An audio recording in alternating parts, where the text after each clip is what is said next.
It is 7 o'clock in the morning, and there's my good buddy Dewey Freeman. Dewey, how are you, sir? I am doing well. Just fed horses, and I'm still cherishing the ride that we had yesterday together, me and my horses. How about you?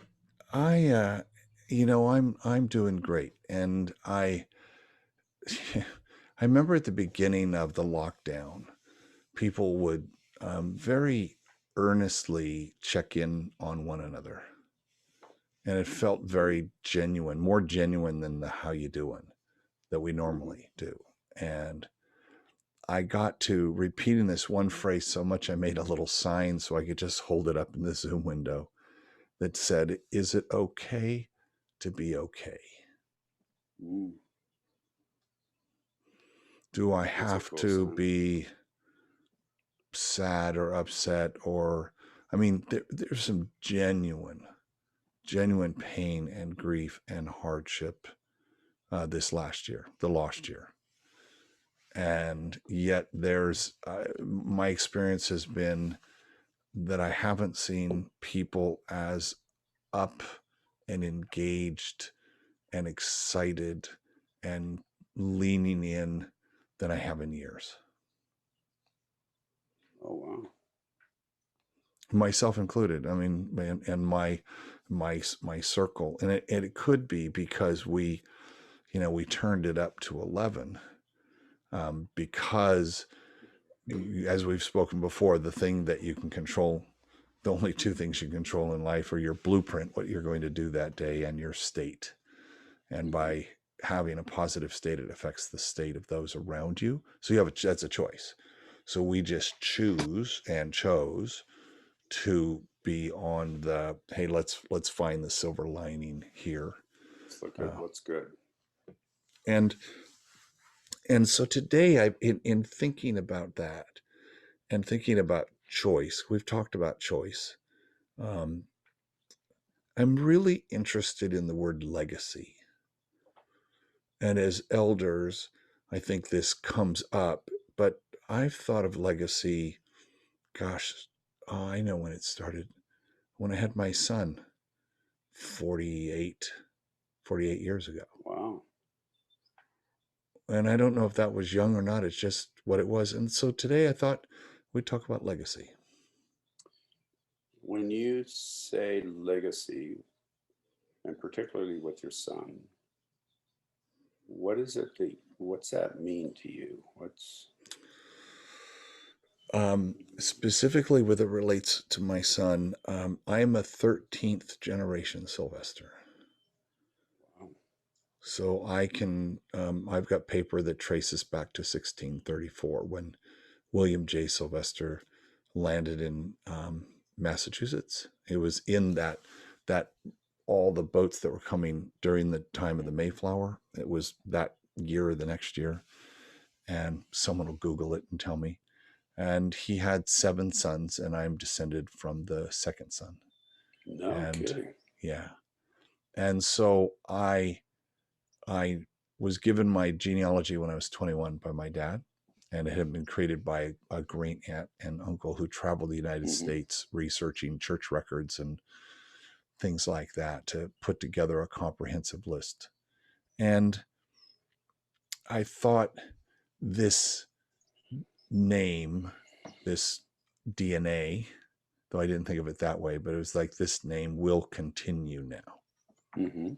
And that's what legacy, that's one of the meanings of it. And so Mm-hmm. I having studied it quite a bit and knowing the types of jobs and the kinds of people and the kinds of things that DNA represents and embodies, my hope was to try to um, make sure that he had everything he needed until he left the nest to be able Mm-hmm. to carry that on and just keep going with it. So that's how I look at it. It's a long view, I'm sure. Yeah. And has he carried that on? Very much so. That Very is much so. so cool. Yeah, very much so. We it's funny, we talk about, my daughter and I talk about how my grandson, she said, he's all Sylvester. He got all the genes. That's pretty cool. And what do you think of when I say legacy?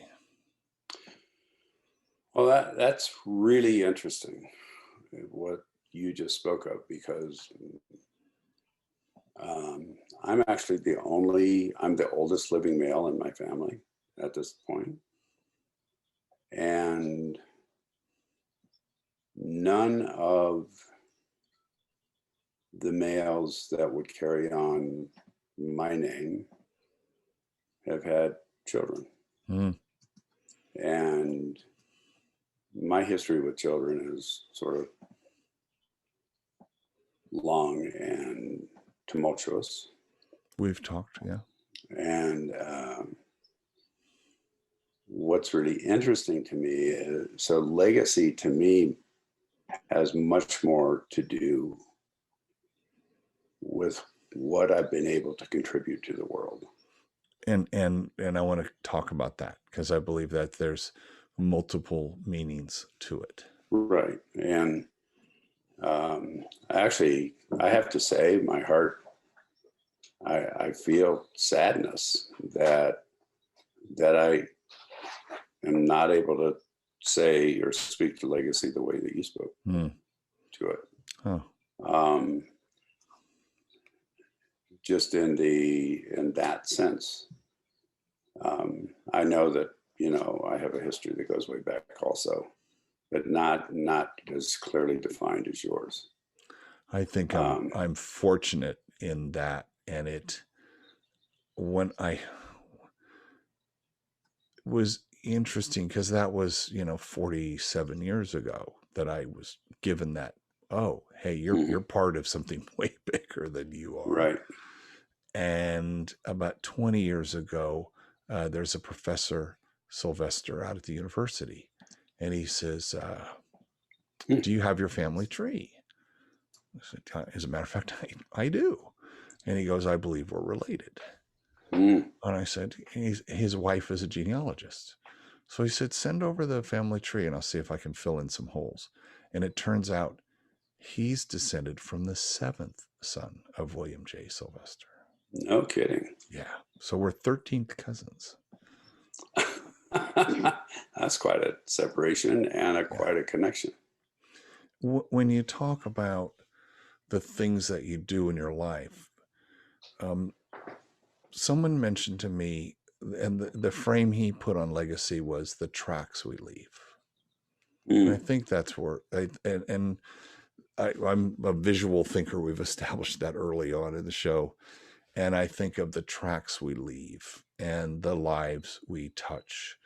You, sir, have, with 80,000 contact hours, have left just a mountain of tracks. I would agree. One of the interesting things with that for me, and the truth that, before I say what I'm going to say, I do get I've gotten a fair amount of feedback on how I've affected people. Yeah. And very positive. I mean, even on Father's Day, I had a number of former students and or clients contact me and say, "I get that you're not my biological father, and you're my father." Yeah. The other piece, though, that is a really interesting piece for me, and Kimberly and I were talking about this the other day, is a lot of how I have affected people, I don't know. Right. Super quick story. I was in my mid-20s. I went and my mother was a teacher. I was back in Ohio right at the end of the school year. And I went to the school she taught at, which was the school I went to in kindergarten and first through 5th grade. And I walked into the room with my kindergarten teacher. and her name is Mrs. Sowers. And she was packing up stuff, and I reintroduced myself, and she was thrilled to see me, which I was shocked that she remembered me. But and what it turned out to be is that was she was retiring. That was her very last day. Wow.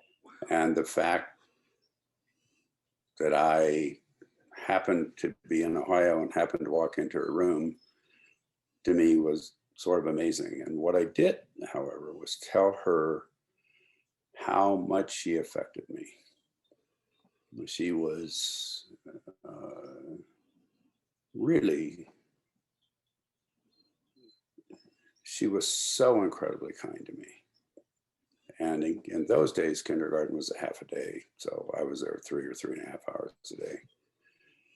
But her kindness and her generosity of spirit and was really one of the first How long ago was that? that I Went back. spoke with her. Yeah. That would have been 44, 45 years, something like that. Did you, at that time, had you had the experience of anybody coming up to you and telling you how you had made an impact in their life? Not so much at that time. I was pretty young. I don't remember the exact year. I could actually, interestingly enough, I could probably figure that out. But I was 26, 27, 28, somewhere in there. About 5 years ago was my 45th high school reunion. Right. And I was I was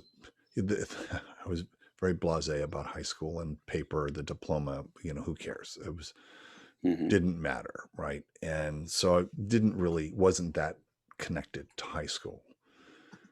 Yet what got me to go to the reunion was I said to the organizers, why is it that we focus on all the students we went to school with and connecting?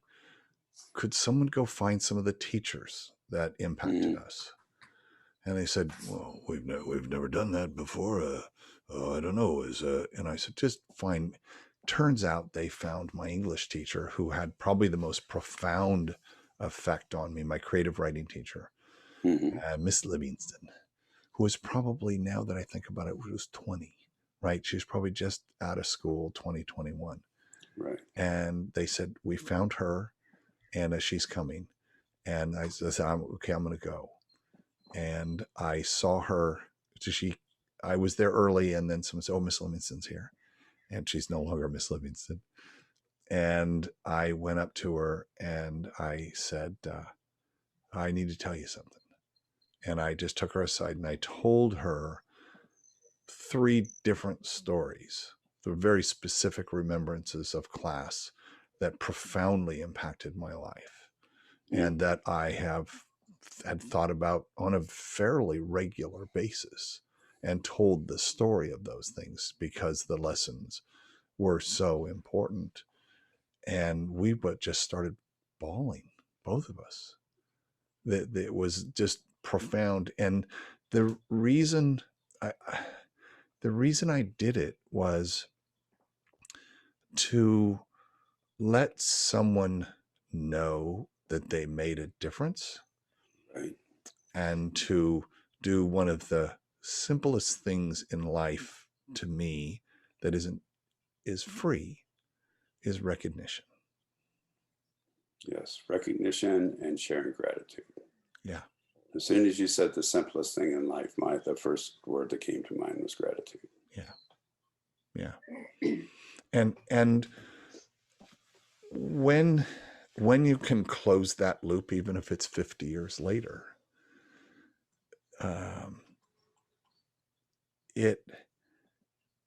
I think it helps you understand, and it helps me for sure, for me, because the same way I've had people come from computer animation who've come and said, thank you so much. The 2 years I worked with you, started a career where I've, it's changed my life. I've had hundreds and hundreds of those stories.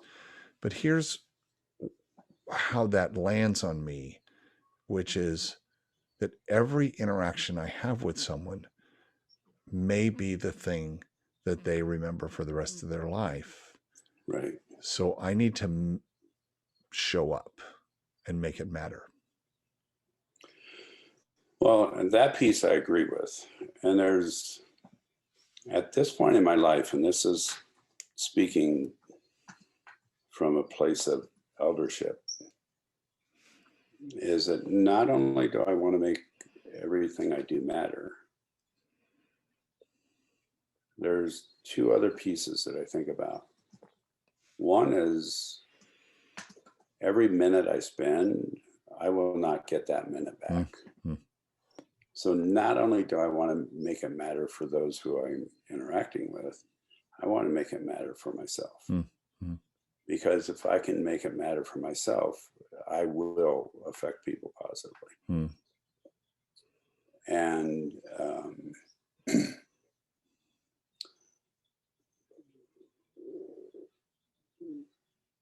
so that piece is incredibly important to me. The other piece, and this goes together with the gratitude, and I actually heard this saying from my friend Mark Rashid, so I want to give him credit, and this was a number of years ago, he said, in my life, as I end my life, he's not ending his life, but he's talking about aging. He said, when I die, I want to owe as few people as possible an apology. Wow. And wow. And that statement hit me to the point where I've actually gone back and found numbers of. Made a list? Yeah, and have contacted some of those people and apologized for. Tell me about that, because I had a guy who is a story around our house, the interaction that caused him to a few years later call and apologize. What's that like?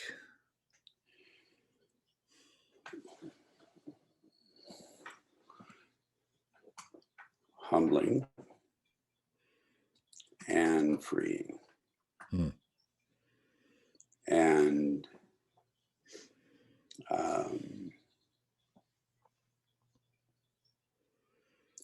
that's incredibly, there's a word that's not coming.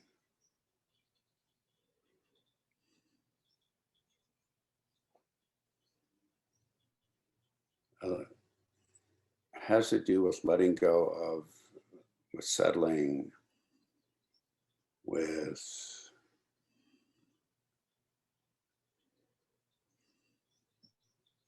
and with closing a circle, closing a loop, which is part of what you spoke about with your teacher.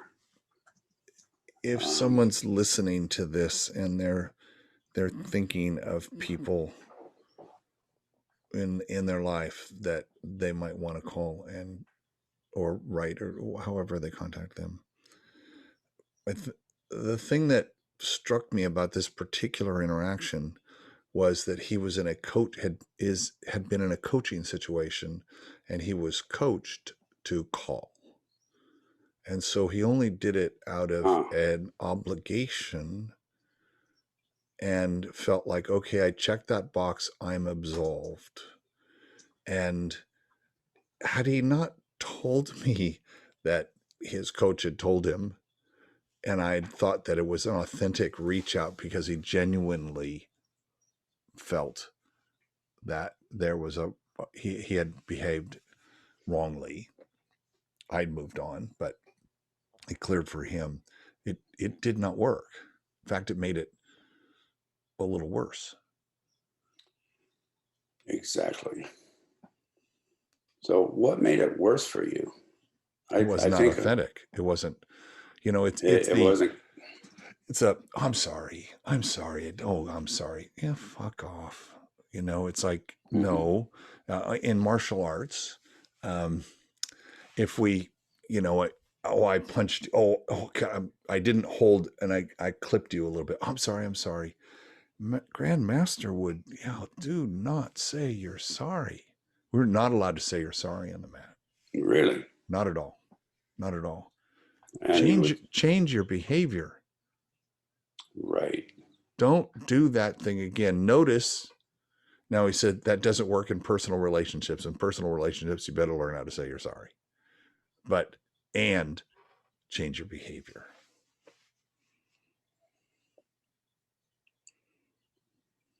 I love the piece about changing behavior. What would you throw in, or what would you suggest versus saying, I'm sorry? Let's say you and I were on the mat working with each other, and one or the other of us reacted too strongly to and clipped the other one. What would you suggest? First, I'd check in. Are you okay? Perfect. And then you'd say, I'm fine. It's nothing. I said, I have to learn better control.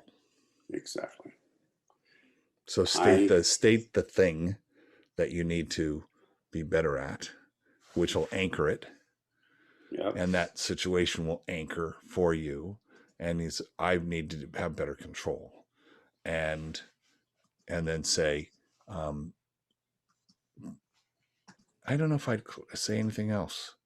Honestly, this was so drilled into our head, and you know what it's like when sensei's drilling things. It becomes in your bones, and gosh, that was 27 years ago that started, and so that's very deep in me. However, I do know the power of apology, sincere apology, and followed with the please help me not do that again. I need your support.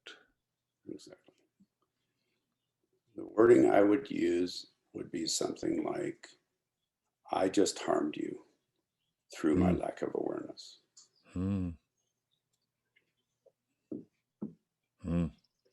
Now, would you Would say you? you're sorry? No, not Let's a. just state the fact. What I would say is, would you forgive me? Oh. Because that's what we're really after. Hmm. Yeah, good. So, Yeah, there you go. and I do think, I work with people a lot about not saying I'm sorry. Oh, do you? Yeah, and it's um, so yesterday when we were riding, there were 7 of us.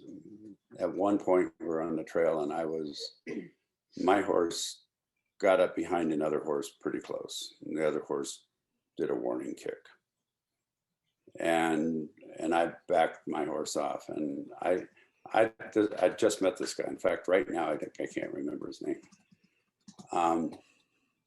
And what I said was, this is a quote. Hey, dude, I'm sorry, I got up behind you too close. Same way if like you're in the grocery store and you think, oh, what I need is right over there, and you turn around and you run into somebody. In those instances, I do think that there's a societal piece of it's an in the moment kind of thing. If I were really with somebody that I have a relationship with, it's like, oh, what I did harmed you. Will you forgive me? What I did harmed you because I was being selfish. What I did harmed you because I was being unaware. What I did harmed you. And I might even ask, did that harm you? And where that would be the same thing that like if we were in the dojo and, we were practicing some technique and you clipped me or I clipped you, and did that harm you? What you said, are you okay? And You've I think through this conversation, this always happens to us, buddy. We've come on to this deeper truth, and in this case, a a tool that someone listening could use, because I had never considered that sentence, Mm. Did this harm you? to Do say, I believe that harm you? would you forgive me? I behaved poorly. I did not. Right. I was not in integrity. I was break. We've talked about the tenets that, our Marshall Right. tenets, right? I was not I was not in congruity with those. Probably wouldn't say it like that. Would you forgive me? And to your point, it's not, you are looking for forgiveness, but it makes me think of something we've talked about as a recurring theme, to be self aware and present enough to say that would indicate an ability to be vulnerable that may feel very uncomfortable. Exactly. Vulnerability.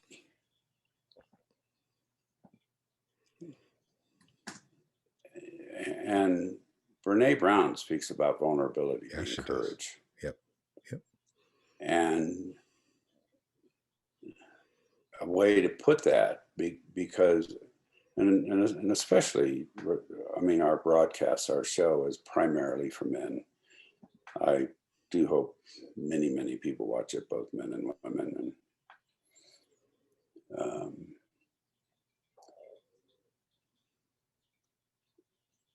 one of the things that I do think that is incredibly powerful is the process of being courageous. Yeah. And that being courageous creates, if we're really vulnerable, we will be courageous. It takes an incredible amount of courage to be vulnerable, an incredible amount of courage to say, Mark, what I did either was harmful or at least possibly harmful to you. Will you forgive me? And if I really want to go deeper in it, I would say, will you forgive me? And I will be looking at how I can change my behavior. If I want to go even another step, I might say, would you give me feedback on what would be helpful with my behavior change? And in the deeper relationship that you're nurturing and you're continuing, as we've talked about, vulnerability, that's because that's a little bit of crisis bonding right there, because you had that, there was there was something Yes, that got you go exactly. like that, right? And that's just another brick, in the wall of trust that you're building. That's probably not a wall, Exactly. but it's, as we've talked, again, I love how we keep coming to these continuing themes. There was a time a couple of years ago where um, we'd lost one of our cats the night before a major event that we were hosting, and we were devastated. This is only 3 years ago. We're absolutely devastated. And the next morning, people had flown in from all over the country for this event, and we're like, "How are we going to do this?" Right. And our co-teacher, his mom had passed away 3 days earlier, and so it was very, very sullen. And we're running a storytelling conference. We need to be up and cheerful and storytelling. And we had a choice. Do we just sit on this and just deal with it later? 4 days from now, we'll deal with it then. Or do we say, hey, if we're not an 11 as we usually are, here's what happened. We just want you to just know that. And it was we were vulnerable, right? Because there's this sense that the teacher the leaders need to be, strong and, like that. And yet here we're saying, hey, we're human and this has impacted us, and, you know, cut us a little slack, though we didn't say those words. Within 2 hours, the level of depth that the students had gotten to in terms of attaching to their personal stories and telling really deep, hard truths about themselves and coming to grip with that story is what has shaped them, is what we figure out, like, what's the story that made you who you are. We'd never seen them get to that level that quick before. Right. And it dawned on me in our after action that vulnerability is contagious. I often talk, this is going back to earlier times, earlier shows. I often talk about creating an opening. Yeah, yes, you do. What you did was create an opening. What my guess, because I know you,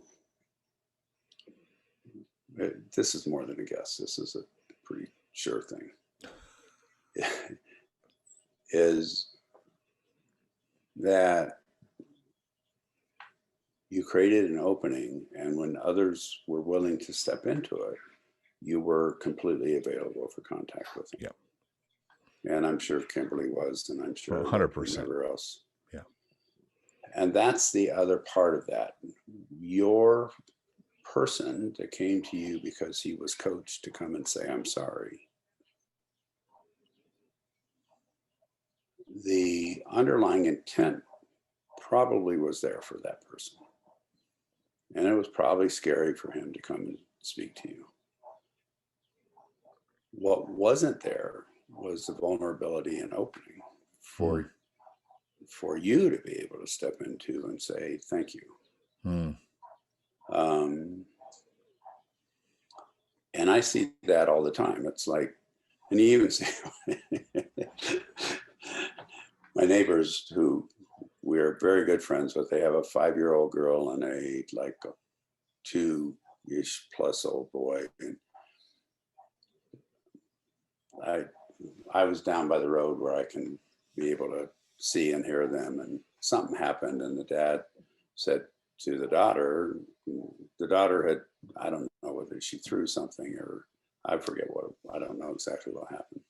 But the dad said, you need to say sorry to your brother. And she goes, sorry. Right. And right. Exactly. There you go. And it was like, that's the 5-year-old sorry that we keep in our back pocket for our whole life. Right. And it's like, and here's what's interesting about that to me is coming back around is I don't, and I'm thinking out loud now, I don't know if we can actually leave a full legacy in the way that, at least that I would want to leave a legacy, if I'm not able to truly ask for forgiveness for the mistakes I've made. So let me take that one step further to say, can you forgive yourself? Absolutely. Oh, there you go. But you're right. It's like that's the other level of forgiveness that we need. Right. Like there's a person, for instance, and this is what I mean. There's a person who's done tremendous amount of work and study and contributed a lot to the world of dealing with trauma in the world of psychology. He also, this was maybe 3 to 4 years ago, ended up basically his program, people in it revolted because he was so mean to them. Oh, wow. And it doesn't mean, and literally he lost his program. And it went into legal issues and all kinds of different things. But it's like, because of his behavior, because he was actually traumatizing people while he was writing and teaching about trauma, his legacy is going to be highly tarnished. And because that's going to be the first thing that people think about. Yeah. Oh, the guy was a blank. And, oh, yeah, he did okay with sharing this information. But it's really,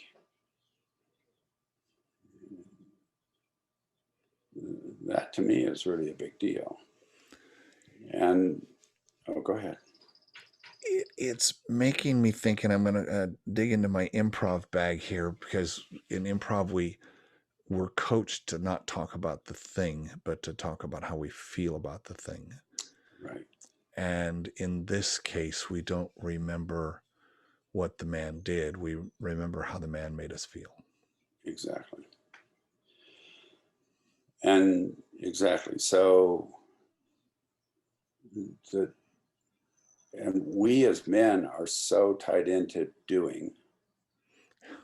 Aren't we, though? It's like, well, I did it right. I apologize to Mark. Check the box, goal hit, next. Right. And you know, how do we connect into our partners, our wives, our children, our parents?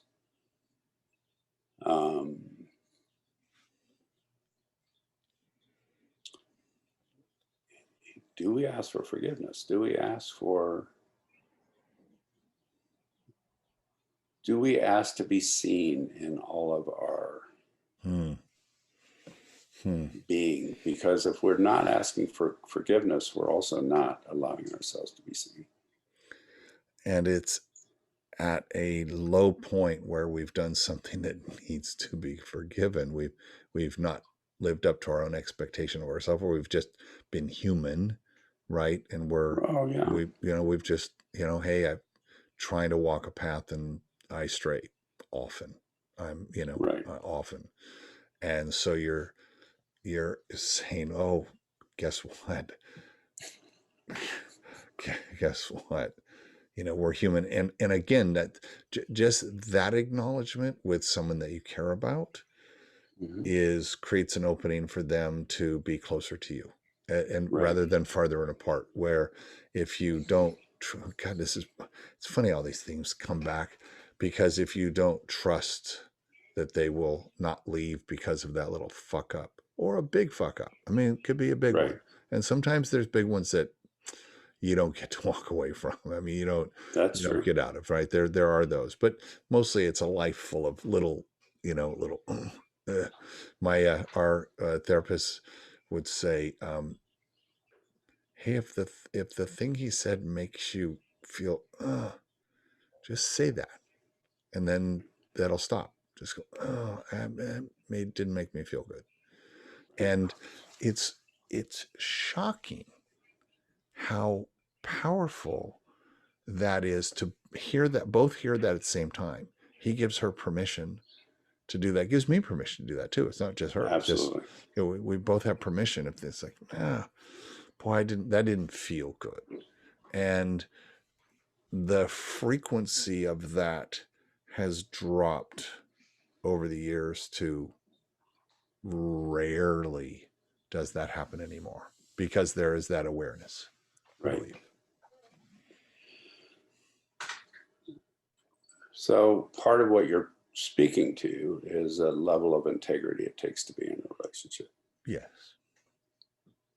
And so let me go back. This is a piece. This came up in the retreat. It came up and it hit me, I don't know, a few months ago. Because a big part of what you're talking about is trust here. And integrity. And in my career, I have not put this together till recently. I have many people come to me and say, I don't trust other people. I don't trust anybody. Hmm. What struck me is, if I'm a person who does not trust other people, there's a very high likelihood that I will not be trustworthy. I instantly thought that he's projecting. That I'm projecting? He's projecting. The person who is projecting his lack of trust about himself. Right. He doesn't trust Agreed. himself. Yeah. Well, but he would also not be trustworthy, because here's what my thought is with this. Is if I say that I don't trust people, what that will mean is that I probably won't be integrous with them. Because if I said to you, which is completely made up because I trust you implicitly, I trust you with my life. But if I said, you're very welcome. If I said, I don't trust you, Mark, what that does is give me permission to not be trustworthy. Wow. That gives me permission to lie to you. It gives me permission to manipulate you. It gives me permission to, whatever. And even on small things, like we were supposed to do this show yesterday, and I texted and said, look, I got this invitation to go ride. And can we reschedule? And it was like, what I had to do was trust you to, one, hear me, two, say whether or not you could reschedule, and three, is not judge me for asking for a shift. Well, you did all of those things. It was like, oh, can we do tomorrow? I mean, it was like, it was way too simple. But if I had not trusted you, I would have made up, oh, I had this emergency, or oh, whatever. Which meant you lied, which means you were not trustworthy. Right. There you go. Which means then what that would have meant is I would not have been, you would not have asked me the question about how was your ride. Right. And I would not have been able to say, yeah, it was all, I mean, it was one of the most beautiful rides I've taken. My horse has been really injured. This was the first ride to test out his soundness.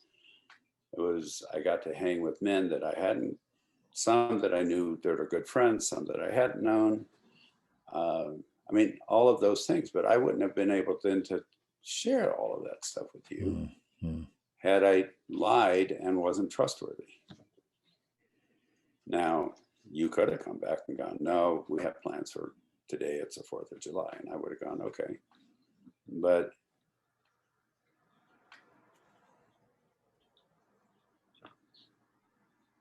in all of that, my next statement is, what legacy do we want to leave? Do we want to leave a legacy of people going, you know, Mark was a hell of a guy and he lied a fair amount?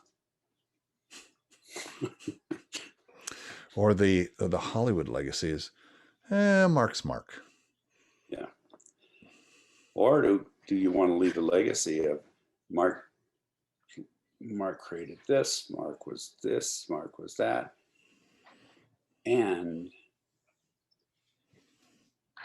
he had a level of integrity that many people don't have, and I could really count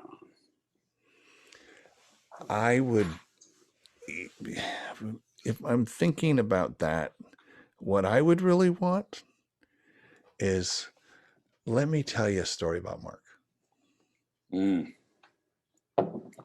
Exactly. And have them recount some interaction, which would be that, for me, make every moment memorable. It was a moment that we shared that created a memory for them, for for the last many, many years, we have we still give gifts, but we've de-emphasized the physicality of the gift and suggested that the true gift is the memory that is created as a result. And that's typically through an experience rather than a thing, that you can have a shared experience, that you feel something. And that has proven true. And thinking Mm-hmm. about piling on those experiences, so when we have that bad experience that doesn't end well, and and whether we ask for, we're not even aware enough to know that we should ask for forgiveness or even say we're Mm-hmm. sorry, we're too pissed off, and we don't resolve. Right. The memory, that's memory too. That's not Very a good true. one. That's not a good one. And so that legacy is just a, if that's how you are, you show up, you leave a legacy of those, the tracks you left are not ones that Mm-hmm. people want to follow.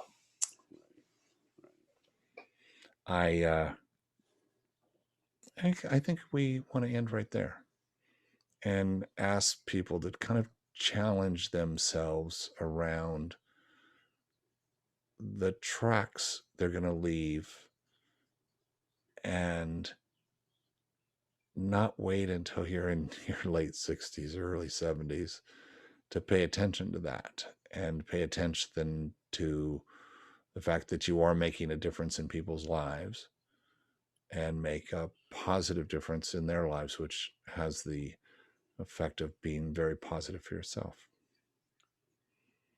That's a great place to end. And my encouragement